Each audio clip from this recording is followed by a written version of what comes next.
Live from Town Square Towers at the heart of the Jersey Shore. Wake up with Jeremy Grunin. Get up, get out, do something. Join the conversation. 732-505-1160. News Talk Radio WOBM AM 1160 and 1310. Listen online at WOBMAM.com. Hey, welcome back. Wake up with Jeremy Grunin. 6:09 Monday, October 31st, 47 degrees, getting up to 55 today. WOBM AM 1160 and 1310. News Talk Radio. Streaming live on the radio pop app and WOBMAM.com. 732-505-1160 to join the conversation. We are now joined in studio, and there was absolutely no fanfare about this whatsoever. It went off without a hitch. It was easy, smooth, like the other, cool as the other side of the pillow we were this morning. James Raffone, Jar of Hope, good morning. How are you, sir? Good morning, sir. How are you? That's good. It was nice. You got to visit my offices early this morning. It was I nice. did. You got the tour of Tom's River. Yes, sir. That was good. Nice town. Yeah, it's beautiful. It's that before the sun rises. So James, why don't you tell us a little about Jar of Hope? What is this 501c3 all about? Jar of Hope is a foundation that was started in September of 2013, and it is dedicated to finding a cure for Duchenne muscular dystrophy. Okay, and tell me about Duchenne muscular dystrophy. Duchenne, unfortunately, is a terminal muscle wasting disease that to date has no cure, has nothing that can slow down the children who are suffering from this disease. Wow. So what is it? So what does it kind of do? It kind of it weakens your muscles. I mean, what happens? What are the normal symptoms? What are the effects of it? Well, unfortunately, what happens, the children who suffer from this disease, their body does not produce a protein known as dystrophin. So their bodies will never be able to produce muscle tissue. And unfortunately, after time, by the age of 9, children statistically end up in a wheelchair. By 13, they will no longer be able to use their arms. By 17, they will no longer have the muscle strength to lift their diaphragm and take in oxygen. And then, unfortunately, in their mid-20s, they pass from a heart attack. Oh, my goodness. That's horrible. Yes. And how many are afflicted with this? How many, what do the numbers look like? It's a small statistical group of boys. It's 300,000 worldwide. We have a little more than 20,000 here in the United States. Wow. But it's basically, so you're telling me that's, I mean, I hate to say it like this, but it's pretty much like a death sentence. I mean, there's no way out of it at this point. There is. Unfortunately, once stricken with it, it is. Right. And so why is this so kind of near and dear to your heart? What kind of drove you to starting this organization? Great question. Unfortunately, back in 2013, my son James, who's the inspiration behind Jar of Hope, James Anthony Raffone, he was diagnosed with this disease. Oh, boy. And how old is he now? Currently, he's 7. Wow. And so that must be, that must be a difficult thing for you to deal with every day. Well, I know he has 564 days till his 9th birthday. He's a little over 1,100 days he's been diagnosed. These are numbers that a parent shouldn't be counting. Right. But in order to save my son's life, this is a clock we're fighting. It's a race against time to make sure that the time he hits 9, he does not end up in a wheelchair. Right. Wow. So I guess now you kind of value every day, kind of, you kind of take it, take every day probably a little differently than the rest of us do with our kids. We do. Between him, I have 2 older daughters, so almost with every step they take nowadays, everything that they do, we have a newfound appreciation for everything. Wow. And you said that, your background is, you said 17 years you had a construction business. That's correct. Yeah. And so you decided at some point that you were going to devote yourself 100% to Jar of Hope instead. Yes, sir. Back in August, I found myself extremely consumed with the foundation, and unfortunately, my clients were not getting the customer service that they were accustomed to. So it was a very, very tough decision for my wife and I to come to, but we decided to close the business. Right. So you closed the business, and now you devoted to this 100%. Yes. So 17 years you were doing that, and so that's not easy though. I mean, this is not I assume this isn't we're not talking like the Clinton Foundation. This is not like a huge revenue generator for you, right? No, this is what I've come to learn is a grassroots organization. Right. It's me out there each and every day speaking with people. I've done to date a little over 142 seminars, which basically back in early 2014, I started a campaign of 10 push-ups for $10, basically trying to engage the fitness facility because my son, the gravity of this disease is he'll never be strong enough to do a push-up. Right. So I've gone out 141 times and have spoken to different people to try and engage them and let them understand what these children are suffering from. And simply we've requested $10 to help pay for research, which led to one of the, we're pioneering now some groundbreaking therapies for these children, potentially could be the first ever to slow this disease down. Okay. So when we come back, right, I would love to be able. Can you talk a little bit about those therapies and what they entail, and kind of, because I think it's important. I'll tell you. I'll share a very quick story with you. That my dad early on when we started our foundation, and my dad said to one of the representatives from the American Cancer Society, you'd really make a lot more progress at raising money if you would just start to find some cures. Right. And she was like, yeah, thanks. That was pretty deep. But when we come back, James Raffone, Jar of Hope. Let's talk about some of the breakthroughs that have occurred in recent times. Okay. Excellent. Thank you. Wake Up with Jeremy Grunin. Back after this. Stay tuned for Preferred Company with Joel Markell and Marianne Levy at 8. Wake Up with Jeremy Grunin continues next. News Talk Radio WOBM AM 1160 and 1310. Hey, welcome back. Wake Up with Jeremy Grunin. Here with James. I'm so sorry. James Raffone, Jar of Hope. Sometimes texting in between the breaks with listeners is not always the best thing for anyone, actually. So you were talking about there have been some breakthroughs that have recently been made. So talk to me about that. Yes, through my seminars that I have taken on inside gym facilities, somebody had approached me and asked me if I had ever heard about a hyperbaric oxygen therapy chamber. And I did, but I thought it was for elite athletes. Right. But unbeknownst to me, I had met with world-renowned Dr. David Dornfeld here in Middletown, New Jersey. And together we worked for about 15 months. We had put my son in a chamber, and we had seen some positive results. My son's heart has actually gotten stronger. Through that, then we thought that it'd be important to study this because we really don't know what's happening inside my son's body. We know his body's not producing dystrophin, but are we rescuing any sort of muscle tissue? Right. So we figured that we should put together the first ever mouse model study inside a hyperbaric chamber. We sought out Dr. Dwayne Townsend from the University of Minnesota, and shortly thereafter, we now have put this study together, and it's actually taken place out there. Wow, that's pretty cool. It is. So you're putting mice in hyperbaric chambers. We are. Wow. And we're studying their effects, and hopefully these mice who are infected with Duchenne, we rescue their muscle tissue. And our goal, we know it's not a cure, but we're hoping to change the trajectory of those statistics I had mentioned earlier. Right. So you're hoping to, I guess the first step is always to be able to kind of lengthen those timetables, and that gives you more time to then go and figure out what to do in the interim. Right. That's exactly how. Right. So I mean, and that's fantastic, and it's good that there's some positive movement. So we were talking, this is when you have a disease that impacts 300,000, right? It's unfortunate on some level, but it's not so widely prevalent that it gets as much kind of, I want to say, airplay, or as much. It's not Correct. as I mean, doesn't get as much attention as we'd like. Cancer. And it's like, everybody knows somebody has cancer. It's there aren't a lot of folks that have even heard of what you're talking about. True. Prior to my son being sick, I had no idea Duchenne ever existed. Right. And it's been around 187 years. But you never, I mean, at no point in your life were you like, oh, let me go learn more about this, just because you went to learn more about it because you were forced to, in essence. Exactly.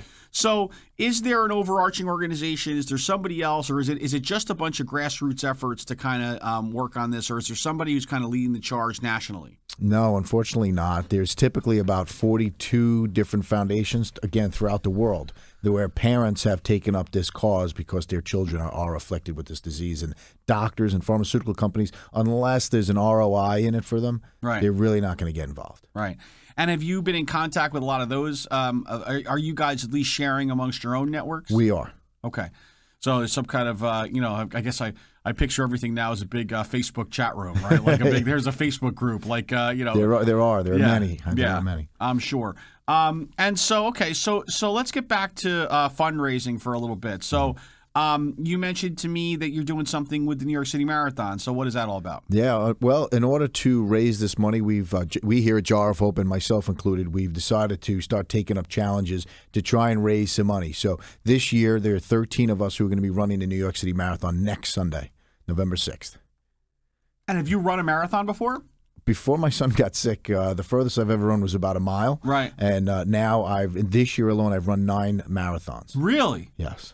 So that I assume that's also a coping mechanism for you as well, like some kind of a release to just go run. It does help. I could have turned to drinking or drugs, but I thought that I knew that wouldn't be a positive way to help my son. So. Right. So this has been therapeutic for you to kind of take up running and release some stress. Yes, yes. That's wow. So nine. So 9 marathons, and that's really, you've only been doing this for 3 years, right? Only 3 years. Actually, it's been 2. The first year, it took a while for me to get going to figure this all out. It took about 6 months to get my head out of my where to kind of focus on this disease, because I went to 6 second opinions, and every doctor kind of told me the same thing. Right. Go home and love your son. There's nothing we can do for him. Right. So it took me a while before to figure this all out. And can I ask, and if you don't want to answer, you don't have to, obviously, but for you and your wife, has this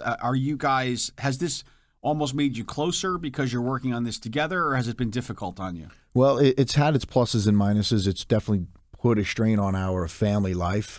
It's changed our relationship to a degree, but at the end of the day, it's made my family stronger. My daughters have really participated in this, so it's given them something to steer towards in schooling and in terms of science and math and things. It's really made them appreciate that. Right. Well, and I'm sure ultimately it'll make them more compassionate and more kind of more appreciative of everything they have and what have you. So, which, as it should for everyone. Yes. Because we all have a tendency to complain about the fact that we have to get up and hand out Halloween candy on a Sunday football day, and kind of when you start putting things in perspective, that probably isn't such a big deal relative to what else is going on. Right? It's true. It's funny. We actually have an appreciation now when these kids walk up to the door, just seeing these little kids between 5 and 7, and then the fact that they're capable of lifting up a bag full of candy. It's amazing how you start to, on a minutia, appreciate everything that you can do. Right.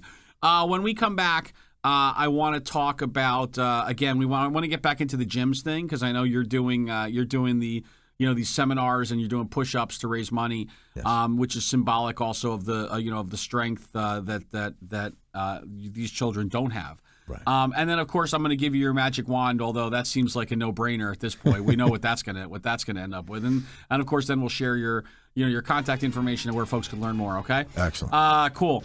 James Raffone, Jar of Hope, Duchenne muscular dystrophy. If you don't know about it, you're learning about it. And amazing story. Wake Up with Jeremy Grunin, back after the break.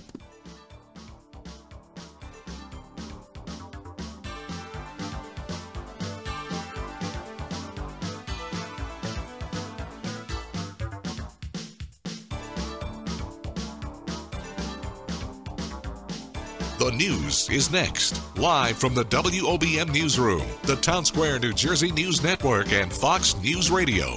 Wake Up with Jeremy Grunin. News Talk Radio WOBM AM 1160 and 1310. Live from the Jersey Shore to the world. Get up, get out, do something. Wake Up with Jeremy Grunin. Take the show wherever you go. Download the free Radio Pup app for your smartphone or tablet. Join the conversation. 732-505-1160. News Talk Radio WOBM AM 1160 and 1310. Listen online at WOBMAM.com. Hey, welcome back. Wake Up with Jeremy Grunin, 6:35, Monday, October 31st. 47 degrees, getting up to 55 today. WOBM AM 1160 and 1310. News Talk Radio. Streaming live on the Radio Pup app and WOBMAM.com. 732-505-1160. Join the conversation. We are joined by James Raffone, founder and CEO of Jar of Hope, talking about Duchenne muscular dystrophy. We have on the phone Robert from Berkeley. Good morning, Robert. How are you? Good morning. Good morning, gentlemen. 2 questions, please. It sounds like is this a genetic-based disease? Yes, it is, sir.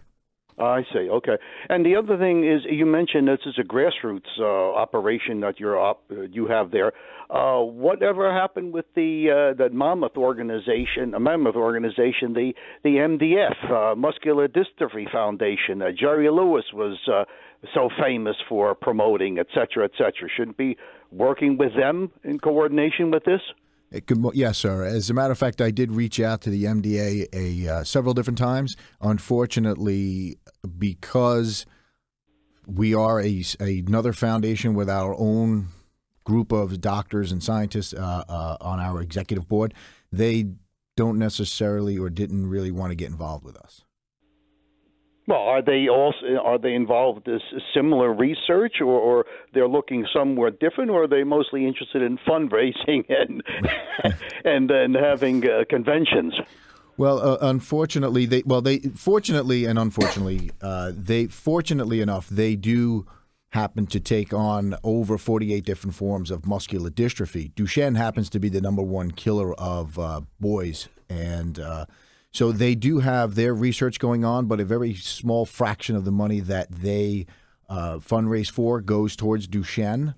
And the only thing that they would do is accept our fundraising monies to help their research move forward. And this research is also disparate, that one discovery or innovation wouldn't affect anything else? 48 aspects of this?